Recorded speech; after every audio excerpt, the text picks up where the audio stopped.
Hello students, welcome to our online classes. So today I am your English teacher Mrs. Sonu Sharma. I am going to deliver a lecture. Today I am going to teach you a poem, A Tiger in the Zoo. Before it, I clear some concepts of figure of speech personification. बेटा मेरे पास personification जो figure of speech है उससे related comment आया है कि ma'am आप please एक बार इसको दोबारा से बता दीजिए। वैसे भी ये एक इम्पॉर्टेंट पोएटिक डिवाइस है जो कि हमारी पोएम्स में यूज़ किया जाता है। तो एक बार फिर से समझ लीजिए, पर्सोनिफाई करना किसी वस्तु का, किसी ऑब्जेक्ट का मानवीकरण करना। ठीक है। When an animal, bird, idea और an object is seen in human terms, हम किसी जब जानवर, पक्षी, किसी ऑब्जेक्ट, किसी भी चीज़ को, अपनी किसी थिंकिंग को हम ह्यूमन की, मनुष्य की शर्तों पर समझते हैं। या फिर ये समझिए आप simple language, we put the qualities of a person in non living, हम किसी निर्जीव चीज़ के अंदर हम किसी मनुष्य की विशेषताओं को ढूंढते हैं। जैसे एग्जाम्पल मैंने दिया था, you should keep working hard, अगर तुम कड़ी मेहनत करोगे। Opportunities are knocking at your door, opportunities क्या होती हैं? मौके। तो मौका क्या है? दिस इज़ नॉन लिविंग, है ना, ऑब्जेक्ट है, ये नॉन लिविंग है। ये कोई वो तो है नहीं, कोई पर्सन तो है नहीं, लिविंग बीइंग तो है नहीं, लेकिन हमने इसको क्या कहा है? Opportunities are knocking at your door. कभी किसी का दरवाज़ा जो है वो कोई पर्सन ही नॉक कर सकता है ना। ऐसा तो नहीं है कि कोई ऑब्जेक्ट आके दूसरे ऑब्जेक्ट को नॉक कर रहा है। बट यहाँ अपॉर्चुनिटी को हमने पर्सोनिफाई कर दिया, इसको हमने एक मनुष्य बना दिया, एक मानवीकरण कर दिया इसका, कि opportunities are knocking at your door. I think अब आपको क्लियर होगा। और देखिए दोबारा से एग्जाम्पल, नेक्स्ट एग्जाम्पल है हमारा, ए क्लॉक हैज़ 3 हैंड्स। आपने देखा होगा आपने देखा होगा कि एक घड़ी की 3 सुइयाँ होती हैं उसके अंदर, मिनट की, सेकंड की, आवर की होती है ना। लेकिन क्या वो इंसान है? इंसान के हाथ हैं? नहीं। तो यहाँ क्लॉक यानी एक घड़ी के 3 हाथ हैं। तो यहाँ घड़ी को हमने क्या बनाया? एक मनुष्य बना दिया कि घड़ी जो है एक मनुष्य है। इस हमने उसको पर्सोनिफाई कर दिया, उसका मानवीकरण कर दिया। ठीक है, 3 हैंड्स कहकर। जैसे द सन स्माइल्ड, क्या कभी किसी ने सूरज को मुस्कुराते हुए देखा है? नहीं देखा। लेकिन हमने यहाँ पर क्या कहा है? The sun smiled and chased away the angry clouds. और वो जो सूरज है मुस्कुराते हुए, चेज होता है पीछा करना, पीछा कर रहा है किसका? बादलों का। तो दिस इज आल्सो पर्सोनिफिकेशन। ठीक है, तो आई थिंक अब आपको क्लियर हो गया होगा। ओके। इसके अलावा अगर और किसी को किसी पोएटिक डिवाइस में प्रॉब्लम लगे तो आप मुझे बताते जाइए, क्योंकि अब हम पोएटिक अपने स्टार्ट करेंगे। देखिए अब हम लिटरेचर स्टार्ट करते हैं, क्योंकि हमारा राइटिंग सेक्शन का और ग्रामर का जो टॉपिक्स हैं वो कंप्लीट हो गए हैं। तो जब हम पोएम स्टार्ट करते हैं तो उससे पहले उसके पोएटिक डिवाइस हमें आने चाहिए, इसीलिए मैंने सबसे पहले आपको पोएटिक डिवाइस सिखाए हैं। तो बेटा अब पोएम 1 और 2 आपको क्लासेस में करवाई जा चुकी हैं, dust of snow, fire and ice. Third poem जो है, ए टाइगर इन द जू, वो किसी सेक्शन में हो चुकी थी और किसी में नहीं, इसीलिए मैं इसको दोबारा से रिपीट कर रही हूँ। क्लियर? तो देखिए स्टार्ट करते हैं। A tiger in the zoo poem है, इसके जो पोएट हैं उनका नाम है लेस्ली नॉरिस। क्लियर? तो अब हम सबसे पहले पोएम के बारे में पढ़ेंगे कि इस पोएम में हमारा क्या टॉपिक है, क्या बताया है। जैसे नाम से बताया, टाइगर इन द जू, कि चिड़ियाघर में रहने वाला एक टाइगर। ठीक है। इन दिस पोएम, इस पोएम में, इस कविता में, the poet very beautifully contrast, के कवि ने बड़ी सुंदर तरीके से कॉन्ट्रास्ट किया है, यानी 2 चीज़ों को सम्मिलित किया है। किनको? कॉन्ट्रास्टेड टाइगर, 2 टाइगर्स के बीच में कॉन्ट्रास्ट, यानी कि उनके बीच में अंतर शो किया है। इन इट्स नेचुरल हैबिटेट और इन ए केज, कि कैसे एक टाइगर जब अपने प्राकृतिक आवास यानी जंगल में रहता है तो अपना जीवन बिताता है, एंड इन ए केज, और जब वो पिंजरे में होता है तो वो अपना जीवन कैसे बिताता है। तो दोनों के जीवन को यहाँ पर दर्शाया है। बेटा इसमें टोटल 5 पैसेज हैं इस पोएम में, और इसमें एक पैसेज जो होगा वो टाइगर इन द जू की लाइफ को बताएगा, फिर एक पैसेज आपको टाइगर इन द फॉरेस्ट की लाइफ को बताएगा। ऐसे करके इसमें टोटल 5 पैसेज हैं।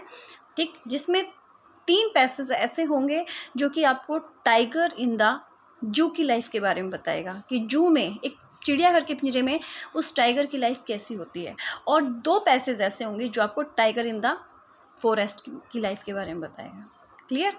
अब देखिए इसकी बेसिक थीम क्या है, यानी इस पोएम के according A tiger in the जू के थ्रू पोएट हमें क्या समझाना चाह रहा है, उसकी क्या थीम है, वो ये है the poem conveys the message. इस पोएम के द्वारा पोएट हमें एक मैसेज, एक संदेश देना चाहता है that the real home of wild animals, के जंगली जानवरों का जो वास्तविक घर होता है इज़ देयर नेचुरल हैबिटेट, उनका नेचुरल यानी उनका प्राकृतिक आवास, और प्राकृतिक आवास उनका कौन सा होता है, फॉरेस्ट, जंगल। ठीक है, तो जितना वो एक जंगल में अपने आज़ादी से जीकर खुश हैं, उतने वो एक केज में, एक पिंजरे में खुश नहीं रह सकते। उसके बाद देखिए नेक्स्ट है पोएटिक डिवाइसेस, हम इसके अंदर सीखेंगे।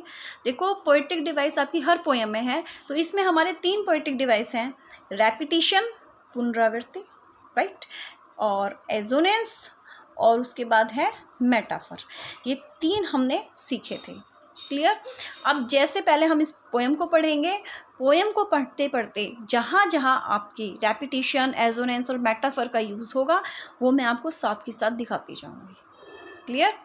देखिए स्टार्ट करते हैं पोएम हम।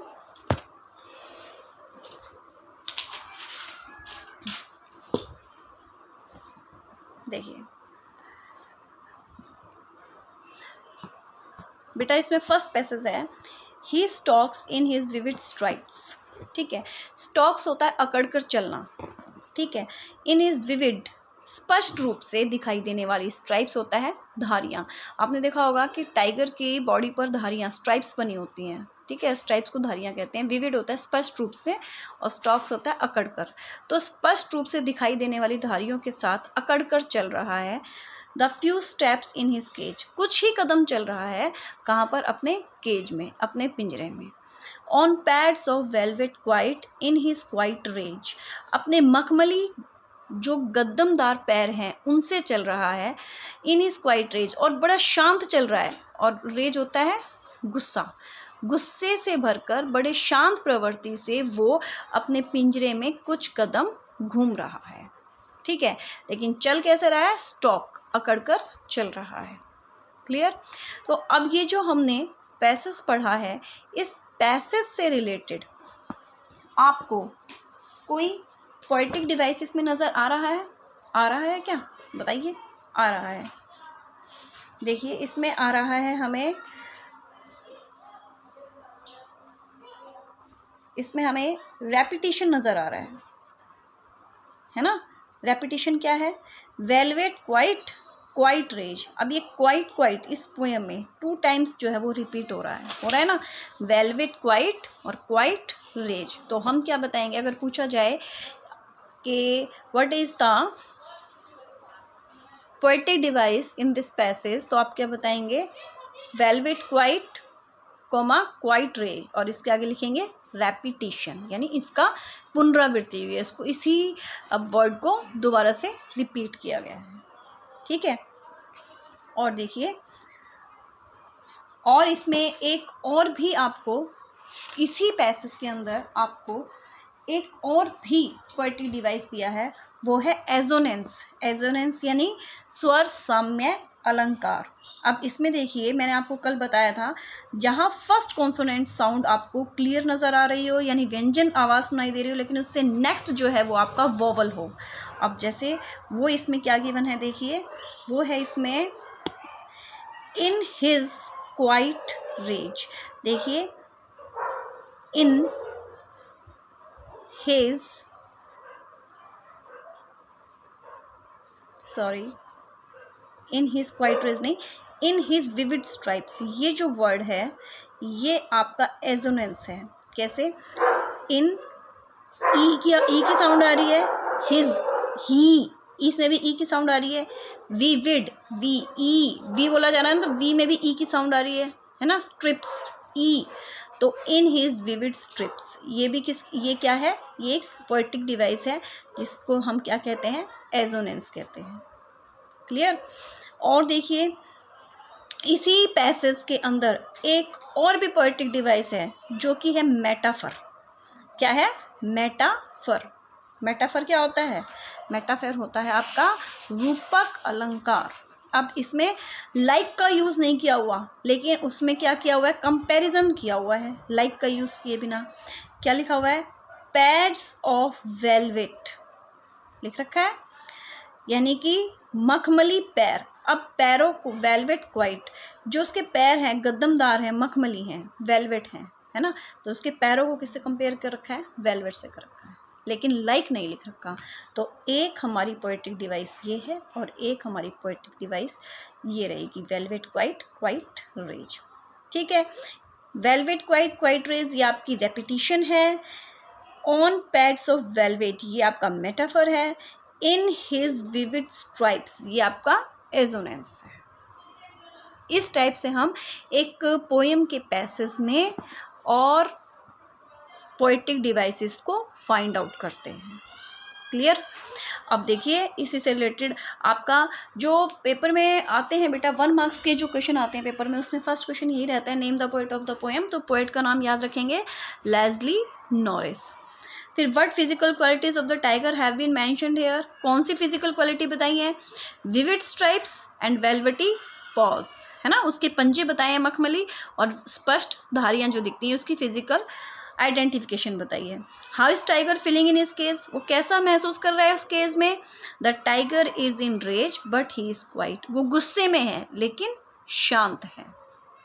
ठीक है, उसके बाद एक नेक्स्ट आपको क्वेश्चन दिया हुआ है कि which word in the passage means moves quiet and slowly, कि एक आप इस पैसेज में इसका ऐसा कौन सा शब्द है जिसका मतलब है मूव्स क्वाइटली एंड स्लोली? वो है, इनमें से आपको फाइंड आउट करना है, दैट इज टॉक्स। क्लियर? तो इस टाइप से आपके बेटा क्वेश्चन आएंगे। मैं आपके पास ये सारे क्वेश्चन जो हैं वो अभी सेंड कर दूंगी, आप इन क्वेश्चंस को लिखेंगे। उसके बाद नेक्स्ट देखिए, अगर किसी ने फेयर नोटबुक में ये पोएम लिखी हुई है तो उसे लिखने की आवश्यकता नहीं है, लेकिन अगर किसी ने नहीं लिखी हुई तो वो इन क्वेश्चंस को, आंसर्स को विद पैसेज अपनी फेयर नोटबुक में मेंटेन करें। नेक्स्ट है, ही should B lurking in Shadow sliding through long grass, वह क्या कर रहा है? लर्किंग, झांक रहा है, इन शैडो परछाई को देख रहा है, उसको निहार रहा है।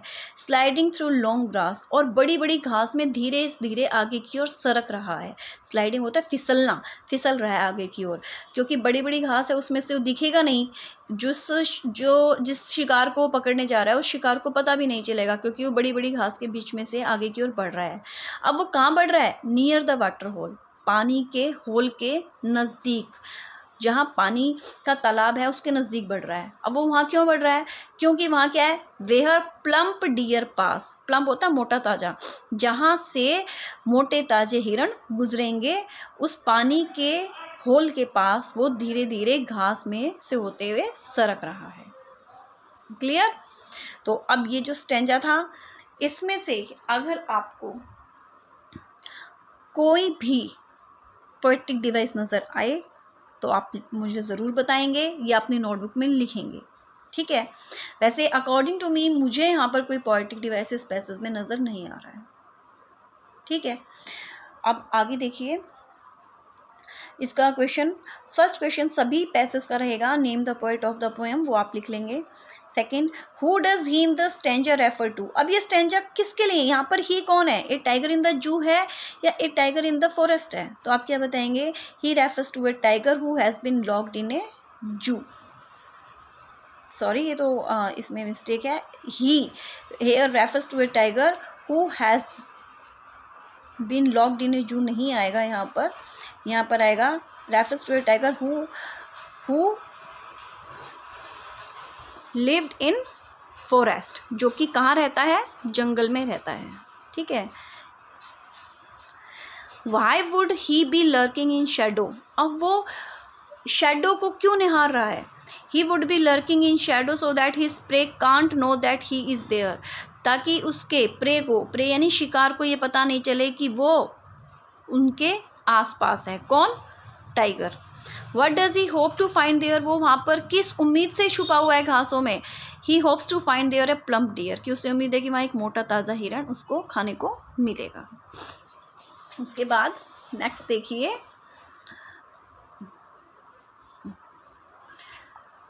Choose the correct option for the following. इसमें करेक्ट ऑप्शन बताना है कि which word in the stanza means fat.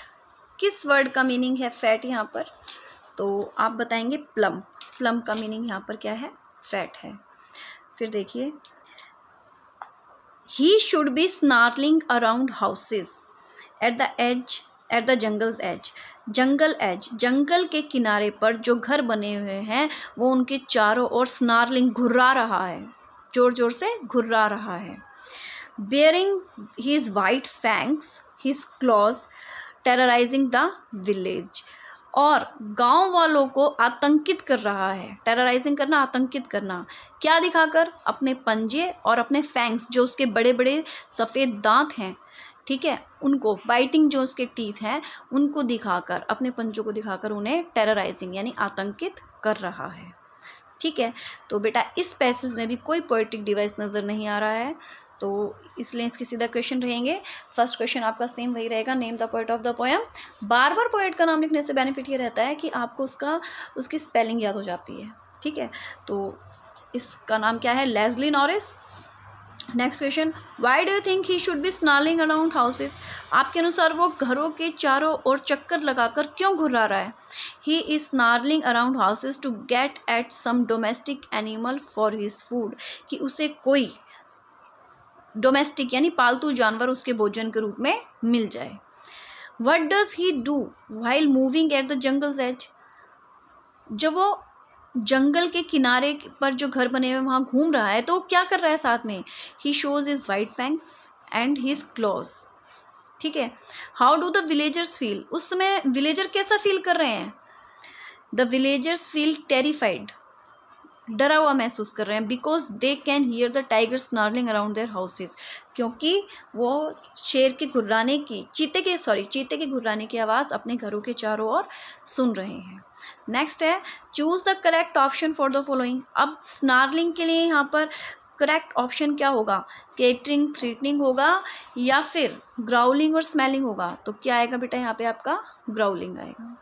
Next है, but he is locked in a concrete cell, his strength behind bars, stalking the length of his cage, ignoring visitors।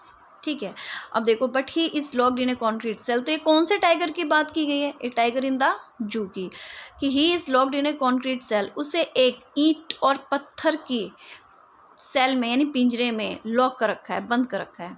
His strength, उसकी शक्ति जो है, behind bars, उन सलाखों के, जिन सलाखों के पीछे उसे कैद कर रखा है उसकी शक्ति उन सलाखों के पीछे है। Stalking the length of his cage, वो इधर उधर घूमकर अपने पिंजरे की जो लंबाई है उसमें इधर उधर घूमकर अपना समय व्यतीत कर रहा है।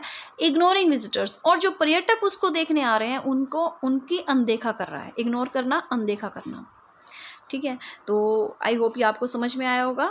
और देखिए बेटा, इसका भी फर्स्ट क्वेश्चन वही रहेगा, सेम रहेगा आपका, name the poet of the poem. Second, who does he refer into the stanza. तो आप क्या बताएंगे? A tiger who has been locked in a zoo. एक टाइगर, उस टाइगर के बारे में बताया जो कि पिंजरे में बंद है। कहाँ? चिड़ियाघर में। वाई इज़ ही लॉक्ड, वो क्यों बंद है? He is locked in his cage lest he should escape, वो इसलिए बंद है कि कहीं वो वहाँ से बचकर भाग ना जाए। एस्केप का मीनिंग होता है बचकर निकलना। Why is he ignoring visitors, important question है कि वो पर्यटकों का अनदेखा क्यों कर रहा है। He is ignoring visitors because it has become a daily routine, क्योंकि ये रोज़ का उसका नियम है, लोग रोज़ उसे देखने आते हैं और वो उससे क्या हो चुका है? फेड अप हो चुका है। And he has lost all interest in them, और वो अपना सारी रुचि उसमें से ख़त्म कर चुका है। क्या कि लोग रोज़ आते हैं, उसे देखते हैं, ये चीज़ उसके लिए कॉमन हो गई है। Choose the correct option of the following. अब इसमें करेक्ट ऑप्शन क्या है? What does the word cell mean in the line. अब इसमें वर्ड सेल क्या है? ए वेरी स्मॉल रूम, एक छोटा, बहुत छोटा सा कमरा, वो क्या है? सेल, पिंजरा। तो आज हमने अपने इसके 4 टॉपिक्स जो हैं पोएम के कंप्लीट किए हैं। देन इसका एक पैसेज जो है वो पेंडिंग है, उसके साथ उस पैसेज को हम कल करेंगे और उस पैसेज के साथ मैं अपनी नेक्स्ट पोएम भी कल स्टार्ट करवाऊँगी, how to tell wild animals. तो स्टूडेंट्स, मैं अभी इन्हीं क्वेश्चंस को आपके पास सेंड कर रही हूँ। इसी वीडियो के बाद आपके पास ये क्वेश्चंस होंगे, इनको आप अपनी फेयर नोटबुक में लिखें। जिन बच्चों ने इनको लिख रखा है वो ना लिखें, वो इनको सिर्फ याद कर लें, और जिन्होंने नहीं लिखा है वो इसको लिख लें। कोई डाउट हो तो आप मुझे कांटेक्ट करके पूछ सकते हैं। Okay, thank you.